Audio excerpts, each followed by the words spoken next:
Գյուրջան Կասկադ, հասանելի բնակարաններ 65 ամիս մարման ժամկետով։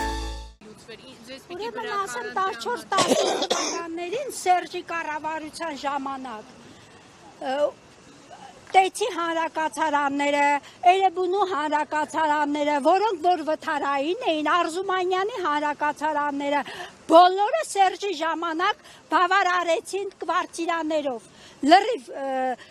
Եվրոդուր լուսամուտով, կաֆել մետլախով, լամինատով, բաքսին քաշած, լրիվ ապահովեցին։ Իսկ այսօր, որ մեր կառավարությունը ասում է, մենք մեր բյուջեն 4 անգամ ավելի շատ է, մենք առաջընթաց ենք, մենք բարգավաճել ենք, մենք էս, մենք այն, այսօր մեր կառավարությունը մեզ ասում է միջոցներ չունենք, չի ապահովում։ Հիմա ասեք, ում ժամանակ էր ավելի լավ։ Եվ որ հա Մենք հիմա արդեն,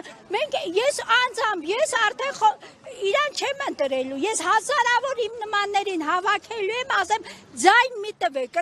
քանի 100 ընտանիք ապրում է երկու շենքում, թլվում է ու ոչ մեկը իրան ձայն չի տա, ու իրանց ազգականներն էլ ձայն չեն տա։ Հերիքա սուտ խոստումներ տալով մարդկանց տարիներով խափեն, ամեն օր խոստումներ են տալի, ամեն օր խափում են, փափուկ բարձը դնում են գլխներիս տակ, ասում են գնացեք, 1 ամիս հետո մենք ձեզ կպատասխանենք, ամեն 1 ամիս հետո հավաքվում են, գալիս ենք, փողոց ենք փակում, ինչ ասես անում ենք, նորից ասում են մենք ձեզ կպատասխանենք, անպայման, եկան շենքի հայատը, անպայման բոլորիդ շահավետ տարբերակով, բոլորիդ կապահովենք ու էլի խափում են, ամեն օր, Սուտլիկ Ոսկանի կառավարությունն է։ Եթե ամեն դեպքում ամսի 15-ին կրկին արձագանք չստանեմ, ինչ եք պատրաստվում անել։